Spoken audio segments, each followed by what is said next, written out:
Model number है KLV32R402A। इसमें fault ये है कि हमने अभी नई पैनल डाली है और इसके बाद क्या होता है ये मैं आपको लाइव दिखा रहा हूँ।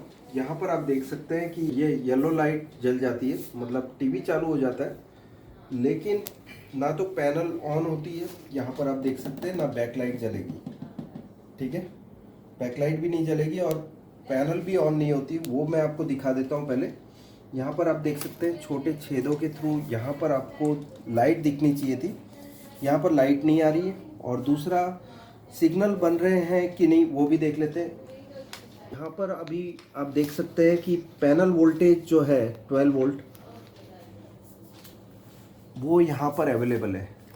यहाँ पर आप देख सकते हैं 12 वोल्ट ओके। अब हम सिग्नल चेक कर रहे हैं। सिग्नल जो है यहाँ पर देखिए ये करीबन 1.0 मिली एम्पियर, मतलब 1 मिली एम्पियर का सिग्नल बता रहा है, जो कि कम से कम 200 मिली एम्पियर का सिग्नल होता है। यहाँ पर कोई भी जगह पे मुझे ये माइनस में रीडिंग बता रहा है और जितने भी सिग्नल है वो प्रेजेंट नहीं है, वीडियो सिग्नल्स, ठीक है। सो यहाँ पर हम एक चीज़ देख सकते हैं कि पैनल के जितने भी सिग्नल्स हैं, इनपुट सिग्नल RX0 से लेके RX3 तक, वो प्रेजेंट नहीं है। और दूसरे पैनल वोल्टेज बन रहे हैं कि नहीं वो भी देख लेते हैं। यहाँ पर मैं चेक कर रहा हूँ 8 वोल्ट जो कि HVDD ओके है और VGH या V ऑन 28 वोल्ट ओके है। इसके बाद AVDD 15 वोल्ट ओके है और -12 वोल्ट V ऑफ ये भी ओके है, ठीक है। तो सभी पैनल वोल्टेज बन रहे हैं, इसमें सिग्नल नहीं बन रहे, मतलब प्रोसेसर काम नहीं कर रहा है और ये पैनल प्रोटेक्शन में नहीं जाता। अगर जो पैनल हमने बदली है तो इसको पैनल प्रोटेक्शन में जाना चाहिए, 5 टाइम ब्लिंक होना चाहिए। इसकी जगह पे ये चालू ही रहता है, पैनल वोल्टेज भी बनाता है, लेकिन सिग्नल्स बनने बंद हो जाते हैं। तो हम देख लेते हैं कि इसकी वजह क्या है। सबसे पहले मैं आपको इसकी पुरानी सोर्स पीसीबी दिखा देता हूँ। इसमें आप देखेंगे कि 2 आईसी, मेमोरी आईसी लगी हुई है। यहाँ पर आप इसको प्रोजेक्ट करो, उनमें से ये वाली जो आईसी है ये पैनल के लिए दी हुई है, पैनल आईडी के लिए, और ये वाली जो है ये पैनल के जो प्रोग्राम है वो इसके अंदर है। लेकिन पैनल आईडी के लिए जो यूज़ की हुई आईसी है वो ये है। इसको हम चेक कर लेंगे कि ये क्या कनेक्टेड है इसकी सेकंड एंड थर्ड पिन के साथ, ठीक है, LVDS की।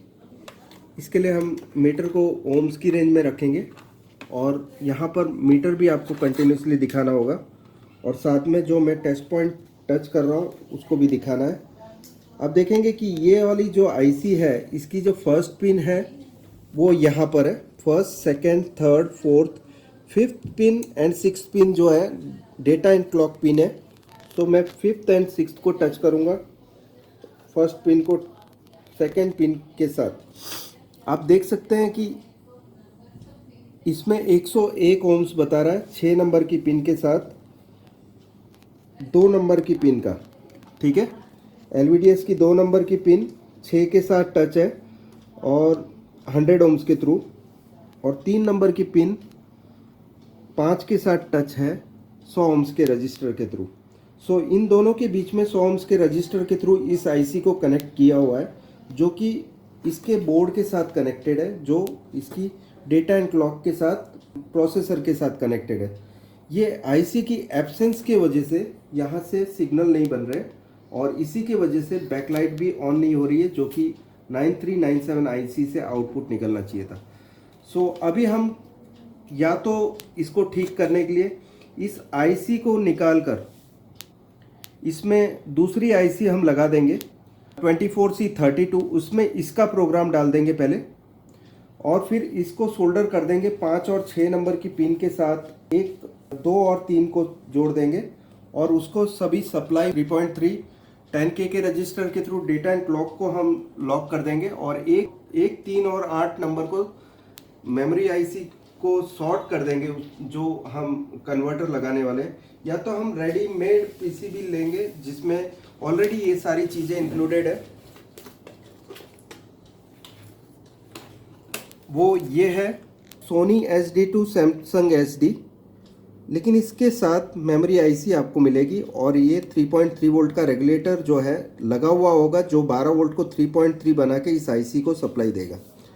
ठीक है, यहाँ पर आप देख सकते हैं 32R402, 32EX330 और 32R422, ये सभी मॉडल्स में ये काम करेगी। सो हमें इस पीसीबी का यूज़ करना है इन दोनों के बीच में। इसके साथ इसको इनपुट में लगा देंगे इस तरह से, और इसको हम कनेक्ट कर देंगे इसके साथ।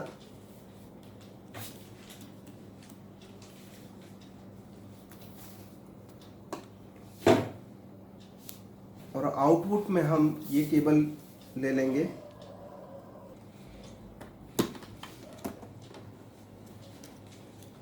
और इसे इसके साथ लगा लेंगे।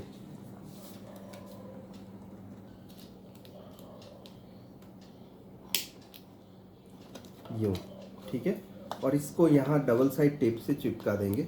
उसके बाद ये सारे जो यहाँ पर जो मेमोरी आईसी है वो हमने अब यहाँ पर लगा लिए इस पीसीबी के थ्रू। ठीक है, और अब हम इसको चेक भी कर लेते हैं कि ये 12 वोल्ट यहाँ तक पहुँच रहे हैं कि नहीं, फ्यूज़ तक। सो सभी कुछ कंप्लीट है। अब हम चालू करके देख लेते हैं टीवी को। आप जैसे देख सकते हैं कि यहाँ येलो लाइट आ चुकी है और यहाँ पर बैक लाइट ऑन हो चुकी है। इसके साथ पिक्चर आई है या नहीं वो देख लेते हैं। यहाँ आप देख सकते हैं कि पिक्चर कंप्लीट है और हम चैनल भी लगा के दिखा देते हैं आपको। अभी आप देख सकते हैं कि पिक्चर एकदम कंप्लीट है। अब हम चैनल भी लगा के दिखा देते हैं आपको उस पर। अभी आप देख सकते हैं कि टीवी एकदम ओके हो चुका है और इसमें फॉल्ट सिर्फ ये था कि हमने पैनल बदली। पैनल इसमें ये लगी हुई थी इस बोर्ड के साथ, और इसमें पैनल क्रैक होने की वजह से हमने अभी रिप्लेस किया इसे, जिसमें पैनल आईडी के लिए आईसी यूज़ की हुई है इसमें। और इस आईसी की वजह से हमें या तो बैकलाइट भी नहीं जल रही थी, और जो पैनल के डेटा आने चाहिए इसमें से, जो RX0, RX1, RX2, RX clock, RX3, ये भी बंद थे, जिसकी वजह से हमें पिक्चर भी नहीं नज़र आ रही थी और बैकलाइट भी नहीं जल रही थी। अभी इसके लिए हमने किया ये कि ये जो आईसी है इसकी 5 और 6 नंबर की पिन के साथ इसकी 2 और 3 नंबर की पिन कनेक्टेड है इस LVDS की, जो मेन बोर्ड में प्रोसेसर से कनेक्टेड है।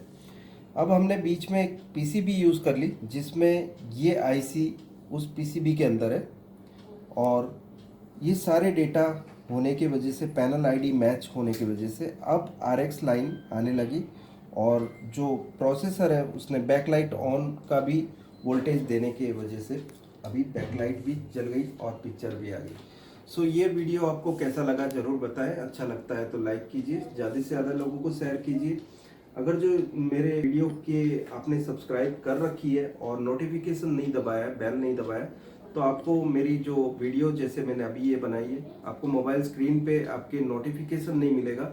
आपको नोटिफाई करने के लिए आपको वो बेल दबाना होगा, ताकि मेरे नए वीडियो के अपडेट्स आपको मोबाइल स्क्रीन पे देखने मिलेंगे कि new video from magic care electronics.